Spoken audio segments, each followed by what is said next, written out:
아름다운 앞떨기 샤론의 장미 나의 가장 귀한 좋은 친구라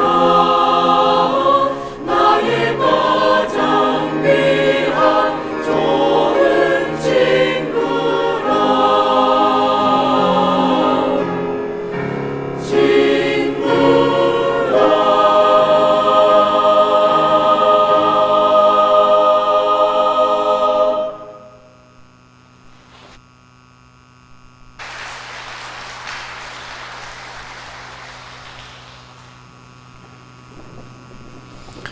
예, 감사합니다. 우리 성경을 보시겠습니다. 요한복음 8장입니다.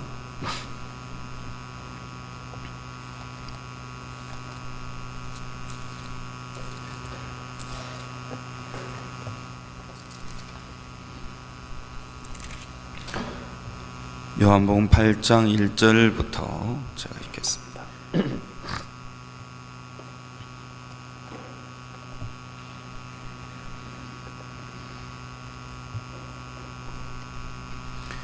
예수는 감난산으로 가시다 아침에 다시 성전으로 들어오시니 백성이 다 나오는지라 앉아서 저희를 가르치시더니 서기관들과 바리새인들이 간음 중에 잡힌 여자를 끌고 와서 가운데 세우고 예수께 말하되 선생이여 이 여자가 간음하다가 현장에서 잡혔나이다. 모세는 율법이 이러한 여자를 돌로 치라 명하였거니와 선생은 어떻게 말하겠나이까. 저희가 이렇게 말하면 고소할 조건을 얻고자 하여 예수를 시험함이라라. 예수께서 몸을 굽히 사손가락으로 땅에 쓰시니 저희가 묻기를 맞이 아니하는지라. 이에 일어나 가라사대 너희 중에 죄 없는 자가 먼저 돌로 치라 하시고 다시 몸을 굽히 사손가락으로 땅에 쓰시니 저희가 이 말씀을 듣고 양심의 가책을 받아 어른으로 시작하여 젊은이까지 하나씩 나가고 오직 예수와 그 가운데 섰는 여자만 남았더라. 예수께서 일어나서 여자 외에 아무도 없는 것을 보시고 이르시되 여자의 너를 고소하던 그들이 어디 있느냐? 너를 정죄한 자가 없느냐? 대답하되 주여 없나이다. 예수께서 가라사대 나도 너를 정죄하지 아니하노니 가서 다시는 죄를 범치 말라 하시니라. 예수께서 또 일러 가라사대 나는 세상의 빛이니 나를 따르는 자는 어둠에 다니지 아니하고 생명의 빛을 얻으리라. 12절까지 읽었습니다. 여러분 안녕하십니까? 오늘은 보니까 이 앙상블이 음악학교 내일 이렇게 미국 간다고 음악학교 학생들도 없고 그래서 앙상블도 없는 것 같습니다. 저는 이제 금요일, 토요일 이렇게 청년의 워크숍을 이렇게 가졌는데 청년들이 마음속에 정확한 하나님 말씀이 세워져서 이들의 말씀에 이끌리면 하나님의 그리스도의 좋은 군사가 돼서 복음의 일꾼이 돼서 살 텐데 하는 마음이 들고 청년들이 말씀에 잡히면 좋겠다. 요즘 이제 마인드 강연 집회 준비하면서 워크숍을 가졌는데 좀 바쁘긴 해도 시간 우리 청년들과 만나면서 마음으로 가까워지고 또 하나님께서 청년들 마음을 이렇게 이끌어 가시는 게 너무 감사하고 주님 앞에 감사한 마음이 있었습니다. 제가 이제 교회 안에 이렇게 지내다 보면 때로는 내가 저 일을 해야만 할 것 같은데 하나님이 내 앞서 일하실 때가 있는 걸 보는 겁니다. 저 형제를 교제해야 되는데, 저 사람이 교제해야 되는데, 저 사람 좀 바뀌어야 되는데, 이런 마음이 드는데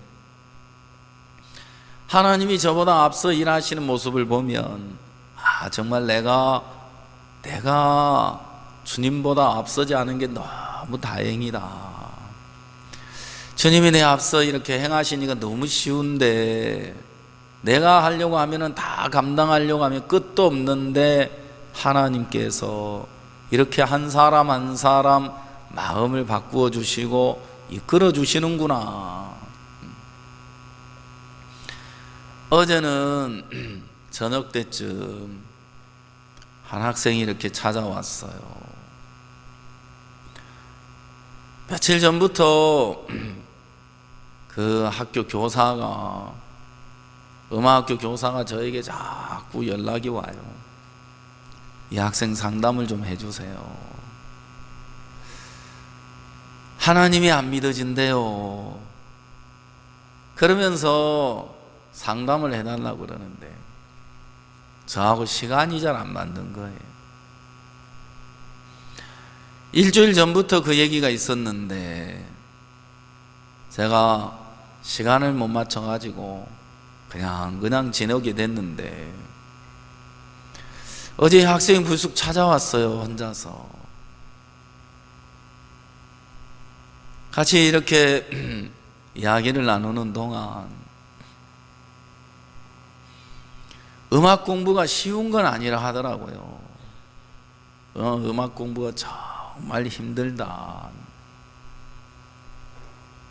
이 학생이 음악 공부가 너무너무 힘들어가지고 다른 걸로 바꿔달라 그러는데 아무도 선생님들이 자기 원하는 대로 들어주는 선생님이 없다 하면서 하나같이 안 돼, 그건 안 돼, 안 된다는 이야기만 들으니까 나중에는 하나님을 향해 욕이 나오더라 하면서 무슨 하나님이 내가 들어달라는 것도 안 들어주고 그러면서 하나님 이제 못 믿겠다, 강팍한 마음이 든 거예요. 야, 음악 공부하는데 얼마나 힘들어서 그래.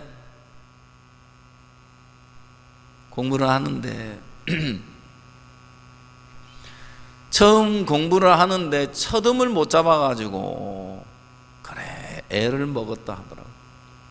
노래를 부르려면 첫음을 딱 잡아야 바로 노래를 시작할 수 있는데 첫음을 못 잡으니까 노래 시작이 어렵잖아요. 그래서 한동안 이제 연습을 해서 이제 첫음은 잡을 수 있게 됐는데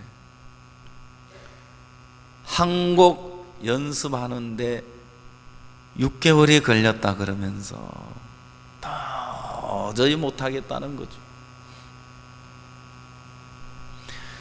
지금 다른 친구들과 같이 노래를 부르려면 자기가 연습해야 될 곡이 한두 곡이 아닌데 한 곡 연습을 해서 마스터하는데 6개월이 걸렸는데 어떻게 하느냐고.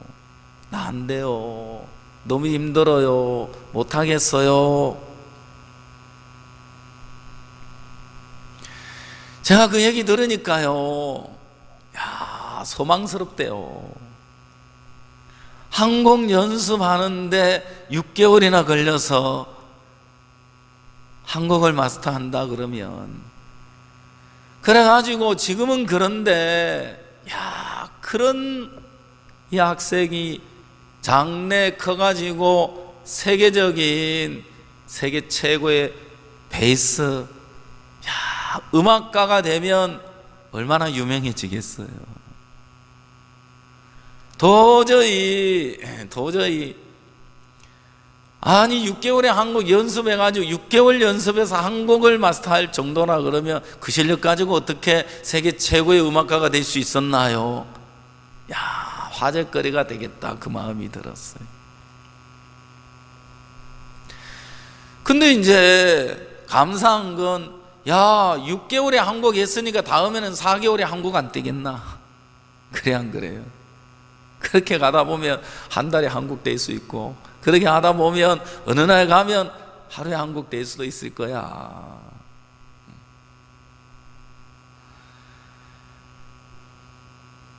모두들 안 된다고만 이야기하니까 막 강팍해지는 거예요.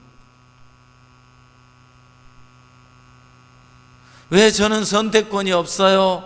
너는 선택권이 없어. 하늘이 내려준 목소리라서. 너는 태어나면서부터 목소리를 타고났기 때문에 선택의 권한이 너에게는 없어. 그러면서 다 이렇게 피하고 싶고 포기하고 싶은데, 제가 이제 석성환 형제가 생각이 났어요.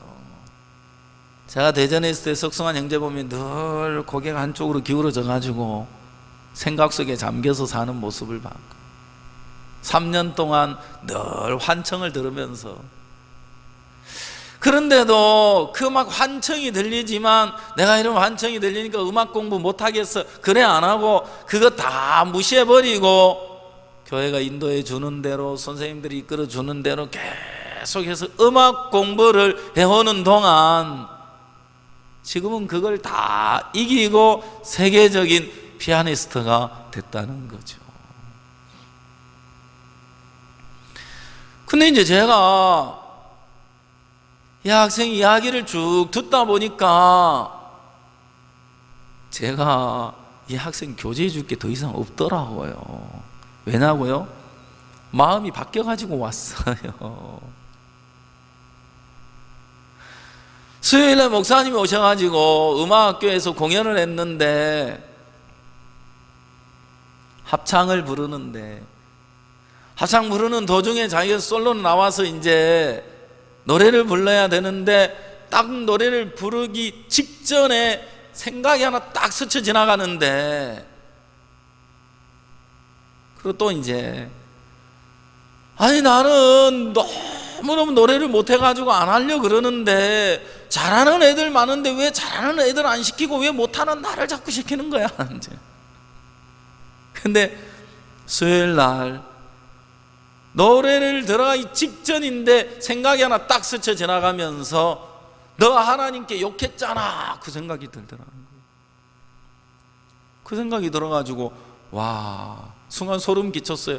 노래 그러면 못 불렀겠다. 근데 야, 하나님은 있잖아요. 방법이 많으시죠, 그죠? 하나님이 희한하게 일을 하셨더라고.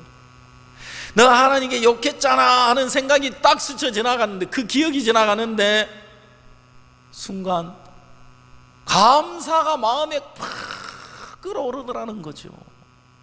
세상에 내가 하나님을 향해 욕을 했는데 그런데도 나를 세워주는구나, 그런데도 나에게 노래를 부를 수 있는 기회를 주는구나, 마음에 감사한 마음이 팍 끌어오르. 그러면서 노래를 불렀는데 감정을 잘 억제해야 되는데 그때 그냥 감정이 울컥해가지고 그 마무리를 잘못했다 하면서, 그래서 그 사연을 설명을 드리는 거예요.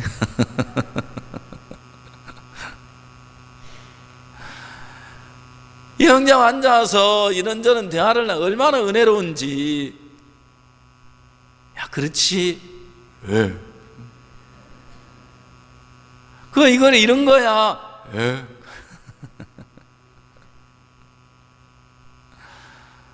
하나님이 이 형제 마음을 한순간 딱 바꿔놔 버리니까요. 이제는 힘들다는 것도 지나갔고요, 하기 싫다는 생각도 지나갔고요, 마음에 감사가 그 마음을 가득 채워버렸더라고요. 안 그러면 자기 발로 절대 나를 찾아올 사람이 아닌데, 아이가 아닌데 자기 마음으로 이제 쭉 자기 발로 찾아왔더라고요. 제가 이 학생 형제와 가족 이제 마음을 나누면서 하나님이 너무너무 감사한 거예요. 난 시간이 안 돼가지고 아이고 쟤를 미국에 가기 전에 교제를 좀 해서 가야 되는데, 저 마음 바뀌어서 가야 되는데 어떡하지 하고 있었는데 하나님이 그 마음에 찾아가셔서 마음을 바꾸어 주시고, 그런 자기라는 한계에서 딱 벗어나서 하나님과 연결이 돼버린 거예요. 이제는 못하는 거 문제 안 되잖아요. 나는 마음에 생각할 때, 야 영재야, 너 그냥 이 교회 안에 붙어만 있어도 그냥 여기 이 자리에 못하면 못하는 대로, 부족하면 부족한 대로 여기 이 자리에 서 있기만 해도 된다. 갑자기 저한테, 목사님 또 내가 그런 생각에 끌려가면 어떡해요? 또 끌려가면 돌아서면 되지 뭐. 또 끌려가면 어떡해요? 또 끌려가면 나한테 또 찾아오면 돼. 맨날 와도 돼요? 돼. 너 여기 있는 거 바나나 뭐 이거 다 먹고 가.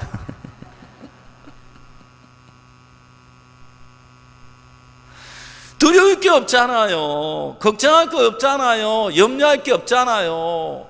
나는 여전히 사단에게 속아서 육신의 생각에 끌려갈 수밖에 없는 인간인데, 그때마다 나를 바로 잡아줄 수 있는 교회가 있잖아요.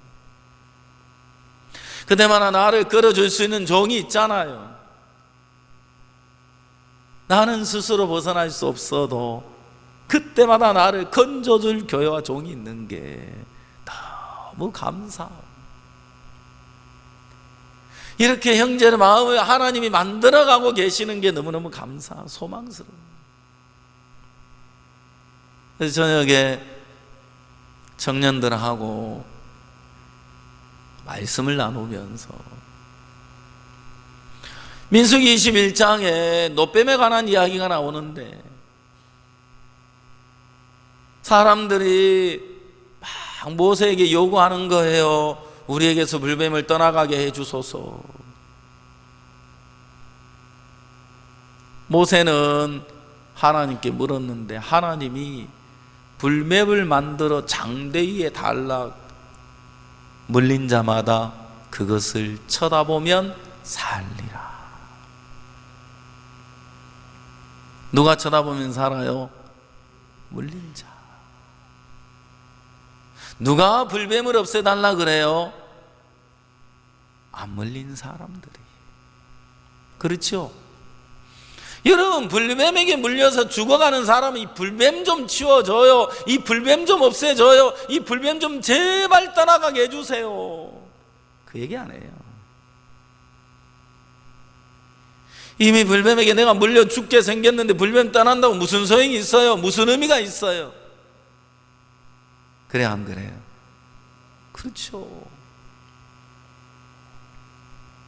야, 하나님이 불뱀을 떠나가게 해달라는 인간의 욕을 들어주지 아니하시고 불뱀을 만들어서 장대위에 달라 물린 자마다 그것을 보면 살리라는 약속을 주신 게 얼마나 감사한지.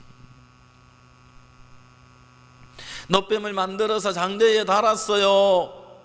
누구든지 노뱀을 쳐다보면 살죠.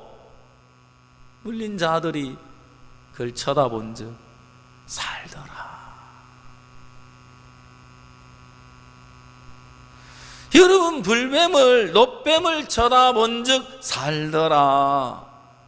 이 성경에 쳐다보면 산대요. 누구든지 물린 자면. 자, 물린 자가 쳐다보면 사는데 거기에 뭐라고 돼 있느냐 하면 물린 자들 중에 불신을 갖고 있는 사람 안 돼, 그 말 없더라는 거지. 맞아요, 안 맞아요? 그게 너무 은혜롭고 소망스러운 거예요.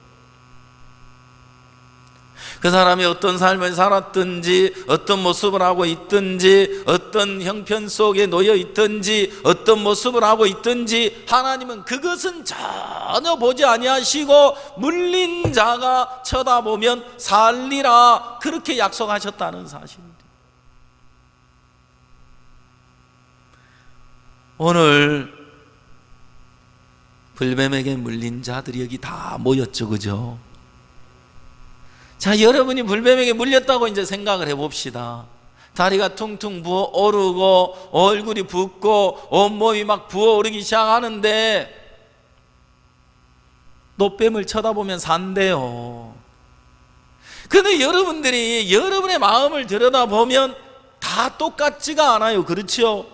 세상을 사랑하는 사람, 육신을 사랑하는 사람, 인간적이고 육신적이고 믿음도 없고 신앙에 관심도 없고 그냥 억지로 여기 나와 있는 사람에서부터 시작해가지고, 그렇죠? 여러분, 그 마음의 세계를 들여다보면 각양각색의 마음의 세계를 가지고 있는데 하나님은 그것에 대해서 전혀 언급하지 아니하시고 뭐 하면 산다고요? 쳐다보면 살리라. 여러분, 노뱀, 놋은 심판을 의미하잖아요. 쳐다보면 살리라. 야, 쳐다보면 사는구나. 그러면 내 마음이 어떠하든, 지금 내 마음이 불신이 있지만, 내 마음이 어두운 마음이 있지만, 내 마음이 어둡지만, 지금 내가 십자가 바라보면, 놋뱀 바라보면 살겠구나. 아멘. 예, 바라보면 산다고 했어요. 그 놋뱀은 뭘 의미하지요? 예수 그리스도를 의미하고 있어요. 그렇죠? 요한복음 3장 14절에 광야에서 불뱀이 높이 들린 것 같이 인자도 그러하리니 그랬다, 이 말이에요. 바로 이 놋뱀은 예수 그리스도를 의미하고 있는 거예요. 그렇구나. 물린 자 가운데 모세를 불신하는 사람, 하나님을 원망하는 마음 다 가지고 있을 텐데 그건 불문에 붙이고 쳐다봐, 쳐다보면 살 거야. 지금도 주님은 우리에게 그렇게 말씀하고 계십니다. 그렇죠? 히브리서 12장 1절, 믿음의 주요 온전케 하신 이인 예수를 바라보자. 놋뱀 대신 예수님을 바라본다. 예수님을 바라보는데 조건을 갖춰서 바라보는 게 아니라 내 모습이 어떠하든지 전혀 상관없이 누구든지 그 말씀을 믿고, 내가 주님 바라보면 되겠네요. 내 모습이 추하지만, 내 모습이 더럽지만, 내가 불성실하지만, 정말 내세우고 자랑할 것 없지만 내가 오늘 주님만 바라보면 된다는 거죠. 그렇죠. 아멘. 그래. 이 말씀을 생각하다 보니까 그렇게 마음에 감사하고 소망스러운, 야, 성경이 너무 신비하고 놀랍다. 하나님은 나를 더 이상 보지 아니하시고, 하나님은 내 모습을 전혀 보지 아니하시고, 행위를 보지 아니하시고, 놋뱀만 쳐다보면, 예수님만 바라보면 나를 들으시는구나, 나를 받으시는구나, 나를 기뻐하시는구나. 우리 민수기 28장을 한번 찾아보시겠습니다.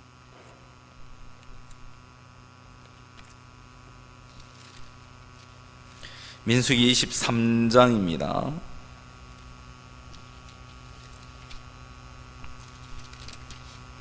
19절,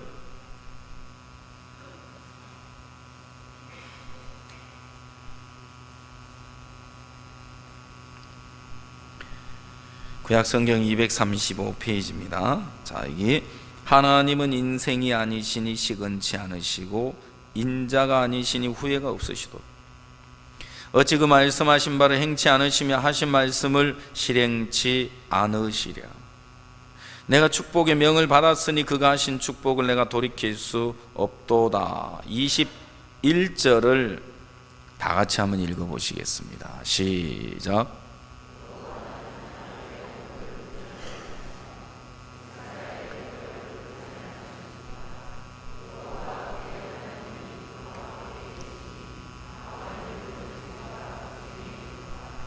자, 하나님은 인생이 아니시니 시건치 않으시고 인자가 아니시니 후회가 없으시도다.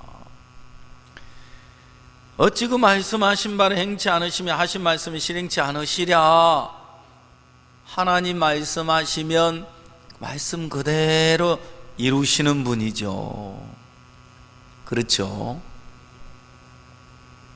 그 하나님이 성경에 뭐라고 이야기하면 여호와는 야곱의 허물을 보지 아니하시며 이스라엘의 패역을 보지 아니하시는도다.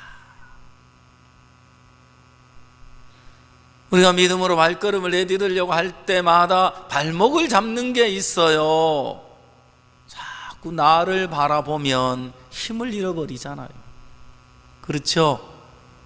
내 연약함이 보이고 허물이 보이고 실수가 보이고 내 추한 모습이 보이고, 이런 나를 받아주실까?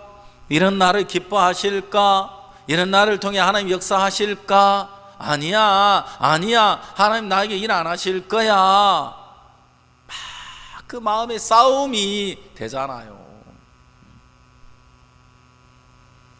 그런데 오늘 이 성경을 보니까 그 싸움이 헛되고 무익한 게 뭐냐면, 야곱의 허물을 보지 아니하시니까, 여호와는 야곱의 허물을 보지 아니하시며 이스라엘의 패역을 보지 아니하시는도다 하셨어. 그렇구나. 그러면 하나님이 오늘 나를 전혀 보지 아니하시는 거예요. 그런데 연약한 거 문제 돼야 안 돼요? 내 부족한 게 문제가 되나요? 내 못난 게 문제가 되나요? 내가 불성실한 게 문제가 되나요? 전혀 문제가 안 돼요.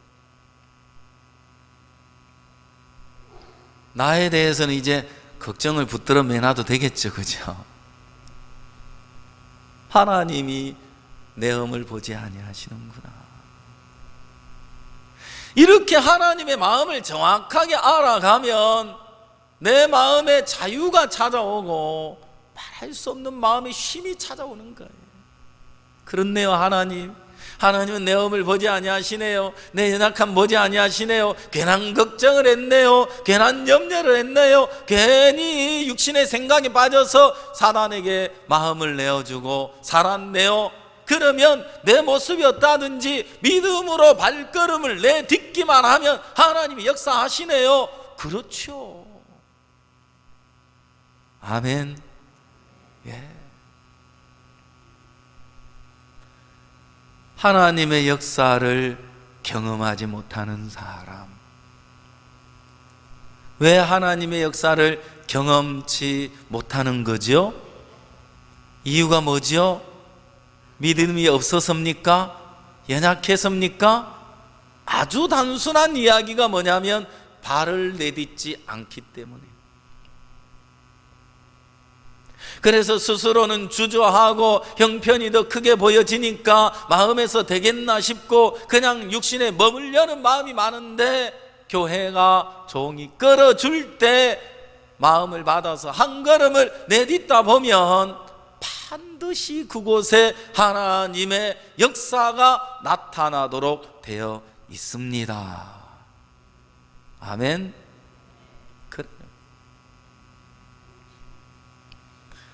하나님의 마음을 정확하게 우리가 알면 더 이상 사단에게 속을 이유가 없고, 더 이상 내 자신에게 매어서 살아야 될 이유가 없고, 내가 나를 꾸미고 갖춰야 할 이유가 전혀 없다는 것. 하나님은 나에게서 조건을 찾지 않습니다. 그렇기 때문에 내가 나에게 조건을 갖춰야 하는 게 아니라는 것이죠. 사람들이 자신에게 조건을 갖추는 건 뭘 말하는 줄 아세요? 내 마음에 내 마음을 충족시키려고 하는 것밖에 안 되는 거예요. 여러분, 내가 성실한 게 어떻게 하나님을 만족하게 할 수 있겠어요? 여러분이 잘한 그것으로, 여러분의 성실한 그것으로, 여러분의 의로운 그것으로 하나님을 만족하게 할 수 있을 거라고 생각합니까? 그렇지 않아요. 그렇죠? 하나님은 우리와 달라요. 그래서 내게서 나오는 어떤 선한 것으로도, 내게서 나오는 어떤 의로운 것으로도 하나님을 기쁘게 하거나 하나님을 만족하게 할 수 없다. 예수님이 세례를 받으시고 요단강에서 그 물에서 다시 올라오실새 이는 내 사랑하는 아들이요 나의 기뻐하는 자라 그랬으니까 하나님이 유일하게 기뻐하는 자 예수 그리스도십니다. 나를 버리고 예수 그리스도로 말미암아 설 때, 예수 그리스도로 말미암아 나아갈 때 하나님을 흡족하게 할 수 있고 하나님을 기쁘시게 할 수 있는 예수님만이 주님을 기쁘시게 할 수 있다는 사실이죠.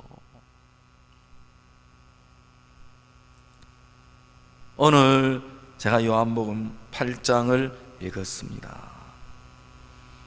8장 1절을 보시면 예수는 감난산으로 가시다 아침에 다시 성전으로 들어오시니 백성이 다 나오는지라 앉으사 저희를 가르치시더니 서기관들과 바리새인들이 간음 중에 잡힌 여자를 끌고 와서 가운데 세우고 예수께 말하되 선생이 여자 간음하다 현장에서 잡혔나이다. 모세는 율법이 이러한 여자를 돌로 치라 명하였거니와 선생은 어떻게 말하겠나이까.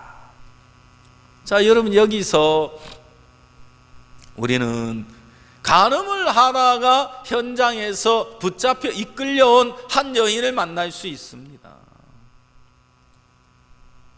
여러분, 그가 왜 간음을 하게 됐습니까?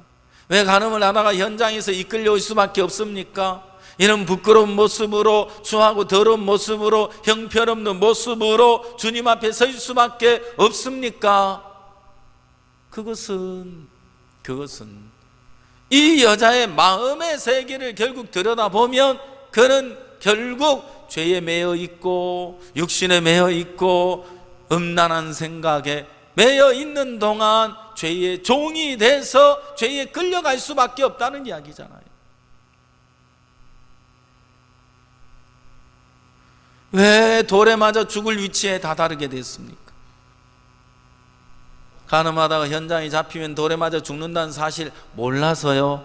아니요, 잘 알고 있어요. 근데 왜 그가 현장에서 붙들려서 이렇게 추하고 부끄럽고 형편없는 모습으로 서야만 하느냐? 스스로 벗어날 수 없으니까요. 죄악이 끄는 그 어두운 힘을 이겨낼 수 없으니까요. 여러분, 많은 사람들이 마음의 세계를 두들겨 보면 참 많은 것에 매여 있고 엉토당토 않는 것에 매여서 살아가고 있는 모습을 자주 볼 수 있습니다.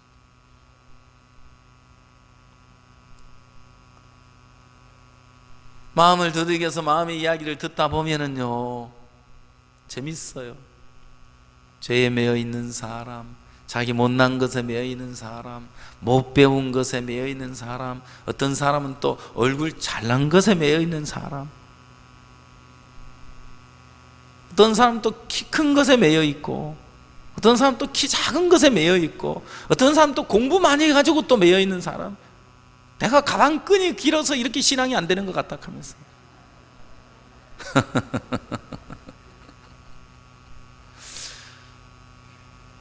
세상에 매일 것도 많아 매일 것이 없어서 큰 쓸데없는 생각에 형편에 얽매이고 끌려다니며 살아가는 모습을 보는 거예요. 여러분, 웃지만 다 마음에 끄집어내놓으면 참 유치한 이야기가 많고, 그렇죠? 이쪽이 좀 목소리가 크게 나오시네요. 그래서 사실 말하자니 너무 유치해서 그냥 묻어두고 사는 경우가 너무 많아요. 맞죠? 그죠? 또 섭섭함이 느낄 때 보면 섭섭한 것도 아무것도 아닌 것 때문에 섭섭해가지고 마음이 상하고, 부부 사이에 그렇고 자매들 사이에 그렇고, 그렇죠? 그죠? 야, 내가 이야기 들으니까 막 부엌에서 뭐가 마음이 안 맞아가지고 막 그 머리채를 잡고 그랬다는 이야기 들어보면 부엌은 늘 전쟁터 같아. 요즘은 좀 괜찮아진 것 같긴 한데, 간음중에 잡힌 여자가 결국 돌에 맞아 죽을 수밖에 없는 그 지경에 다다를 수밖에 없는 것은 스스로 벗어날 수 없기 때문이에요.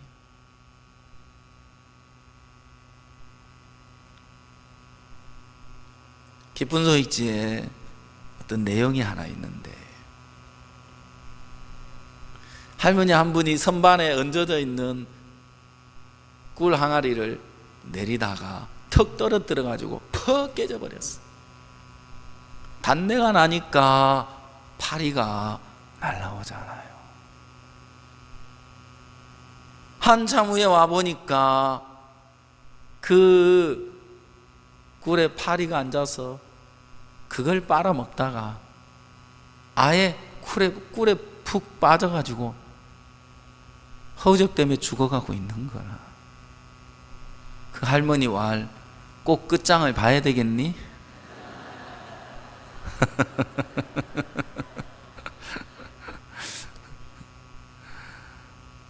사람들이 밀어내가지고요, 안 되는 걸 알면서도 끝까지 가요. 그죠? 또 어떤 사람은 신호등 어겨가지고 경찰이 잡혔는데 끝까지 우겼다 하더라고요. 경찰이 도저히 안 돼가지고 반대편에 서 있는 경찰 불러가지고, 야, 너 봤지? 그지? 봐요, 여기 증인이 있잖아요, 아저씨. 네. 아, 그래, 시인하면 안 돼요. 그래. 그러니까, 아, 그래도 끝까지 우겨봐야 안 됩니까? 그래서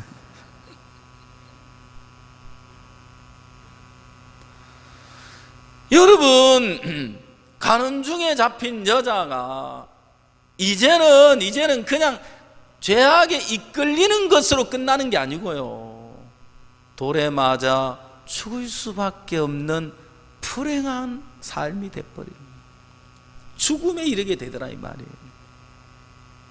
근데 자기는 거기서 벗어날 수 없으니까. 여러분, 마음을 더듬어 보면 크고 작은 문제 속에 하나같이 마음에 막 매여 있는데, 비록 유치한 거라도 매여 있는 건 매여 있는 거잖아요. 그래 안 그래요?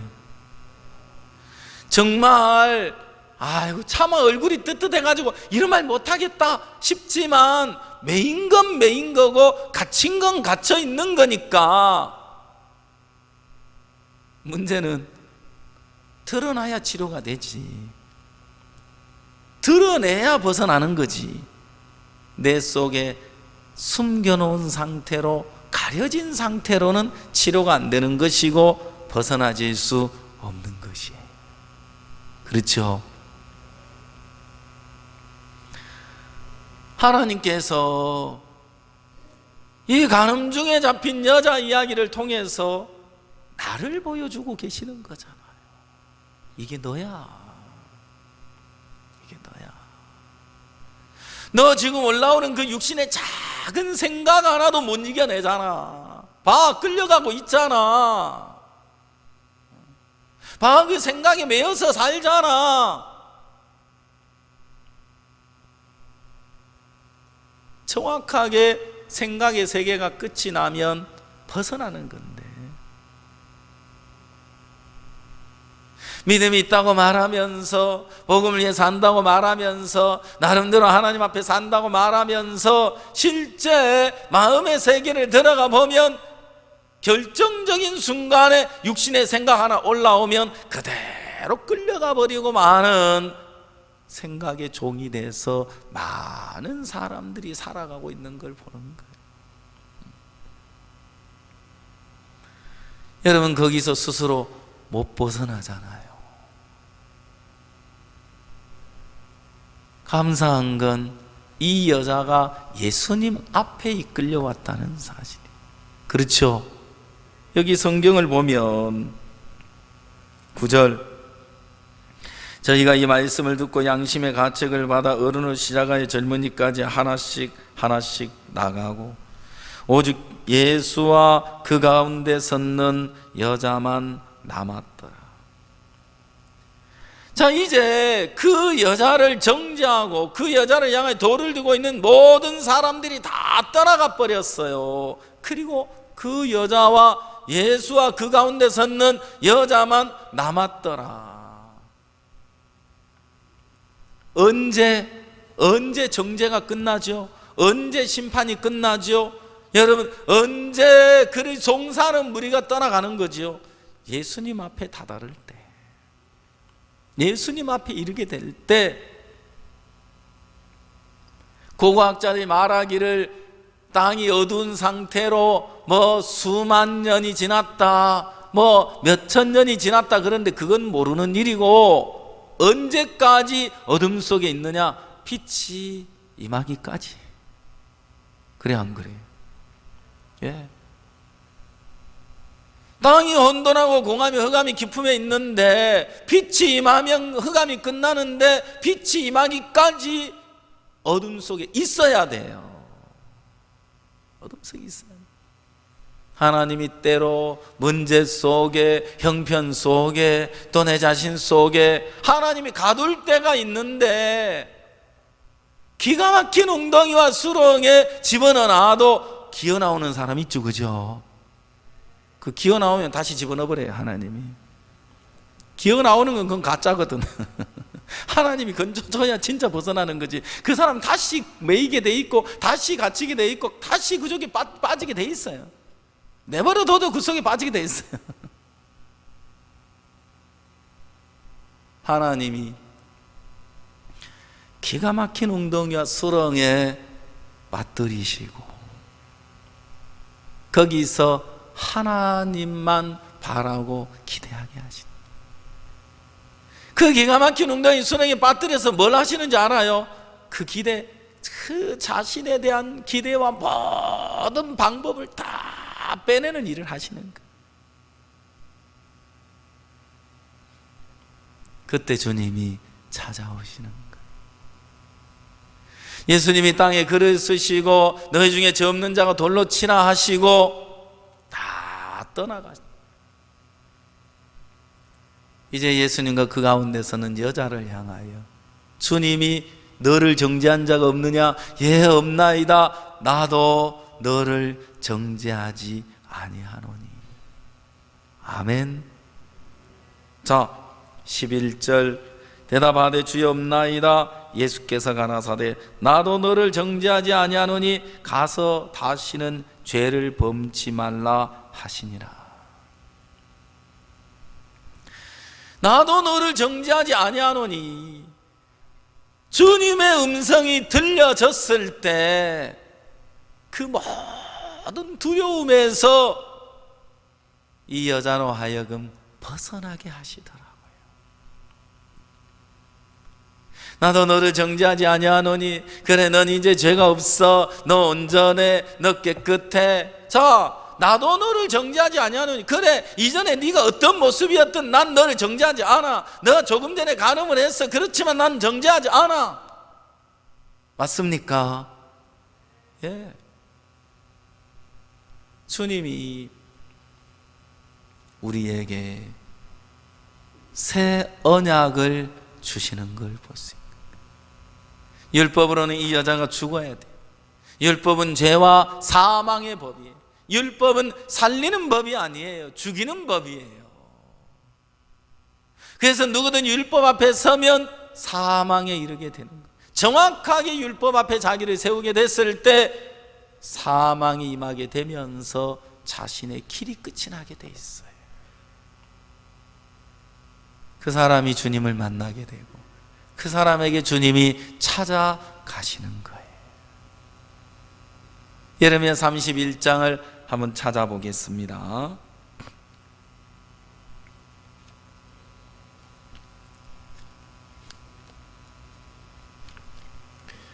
예레미야 31장 31절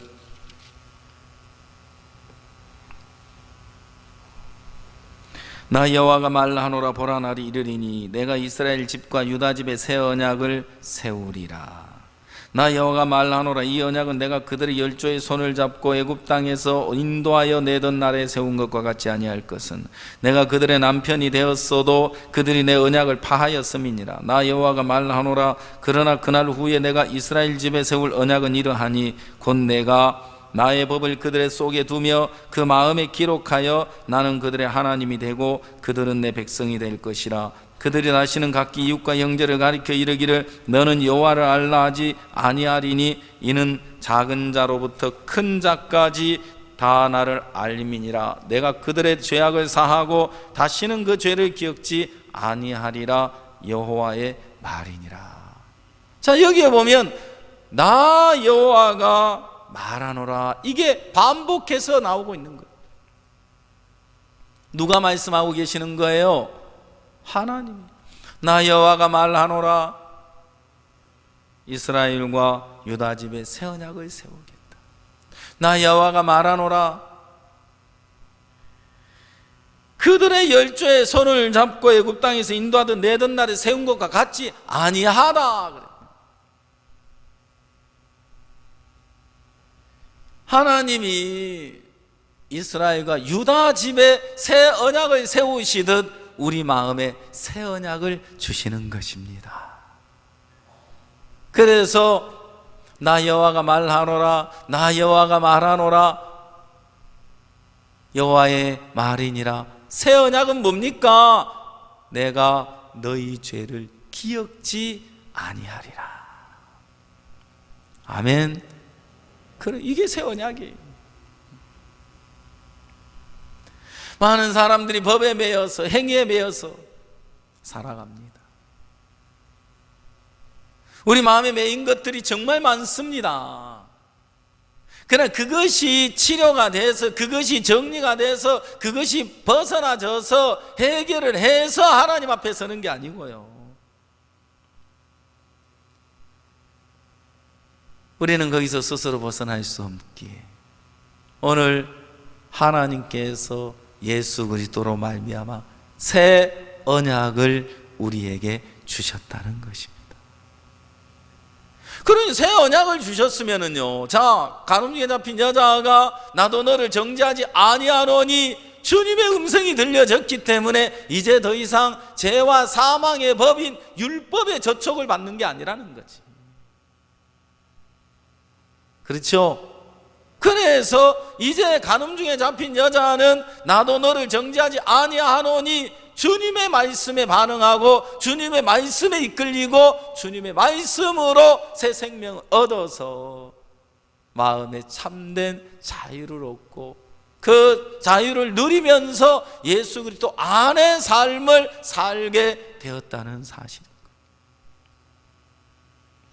하나님은 오늘 우리에게 새 언약을 주셨습니다.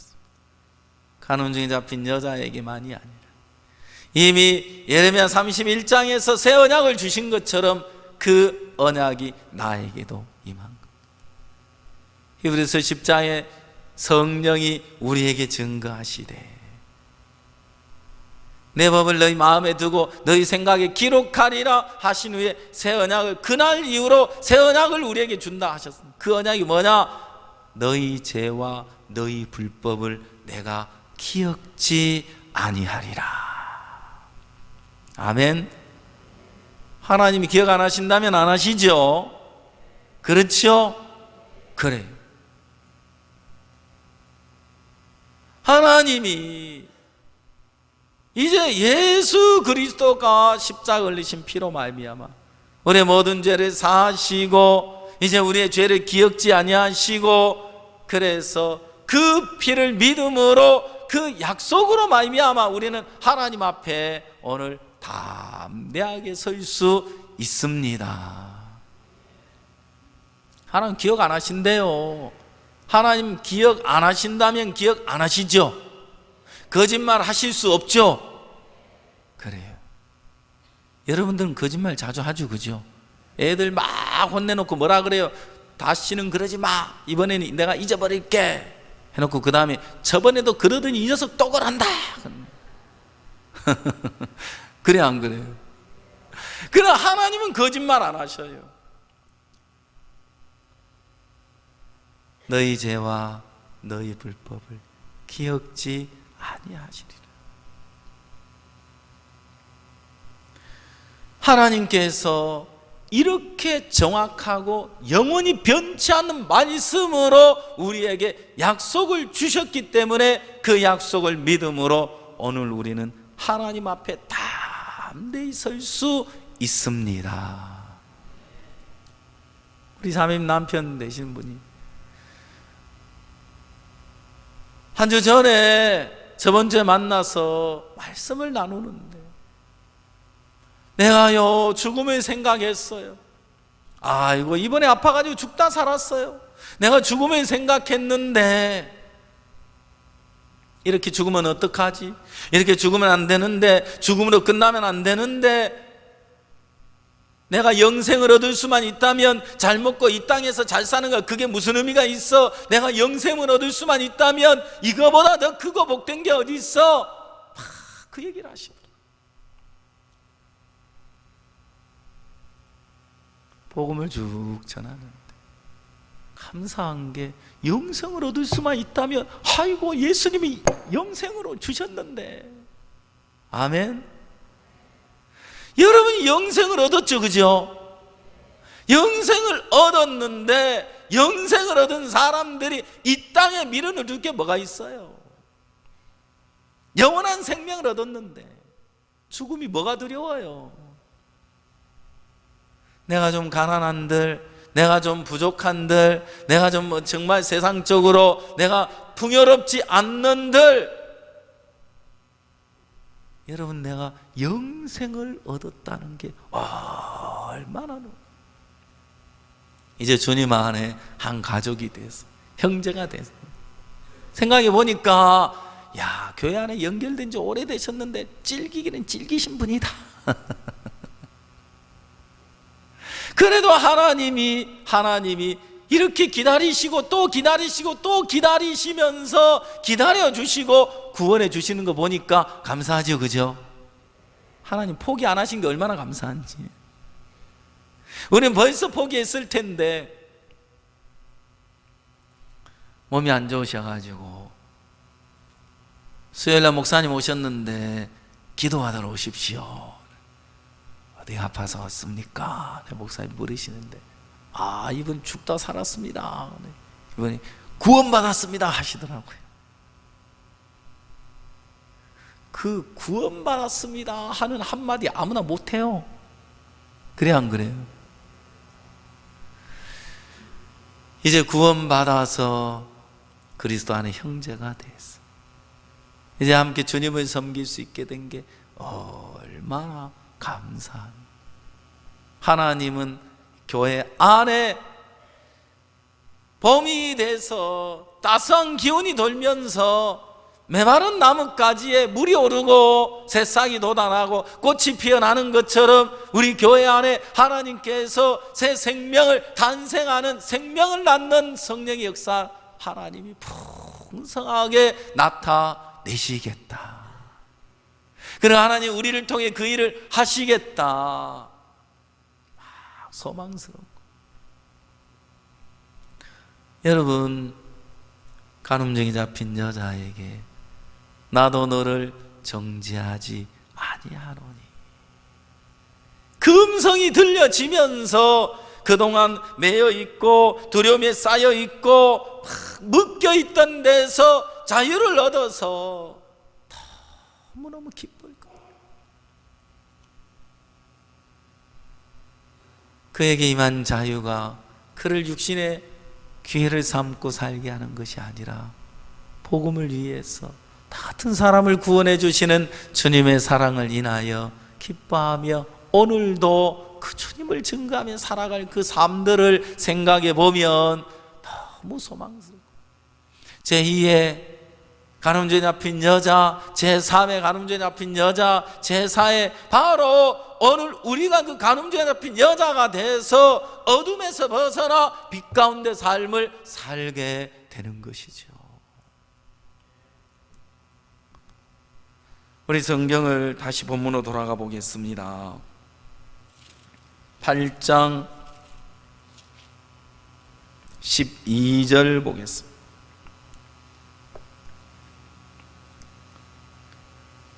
예수께서 또 일러 가라사대 나는 세상의 빛이니 나를 따르는 자는 어둠에 다니지 아니하고 생명의 빛을 얻으리라.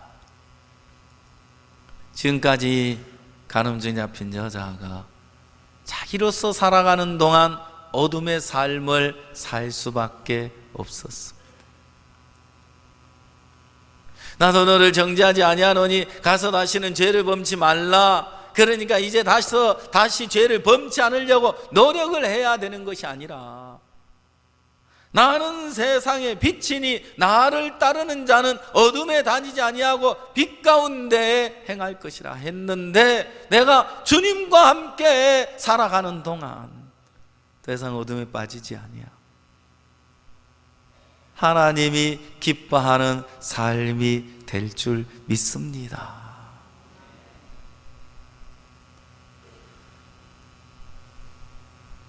가서 다시는 죄를 범치 말라.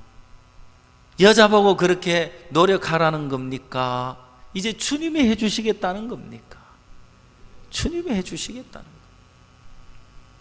그리고 나는 세상의 빛이니 네가 나와 함께 행하면, 네가 나와 함께 하면, 네가 내 안에 거하면 내가 너를 이끌고 복되고 귀하고 아름다운 주님 안에, 하나님의 약속 안에, 하나님의 뜻 안에 복되고 귀한 삶이 되어질 거야. 그렇게 약속하고 계시는 거잖아요.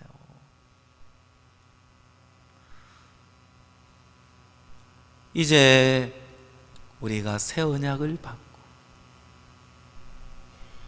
구원을 받아서 예수 그리스도 안에 거하고 그 피를 힘입고 하나님 앞에 담대하게 행하게 하셨는데, 이제 오늘 나에게 매이지 않고 내 연약한 것에서 벗어나서 내 자신에게서 벗어나 예수님의 피를 힘입어서 담대하게 행하게 해놓으신 줄 믿습니다.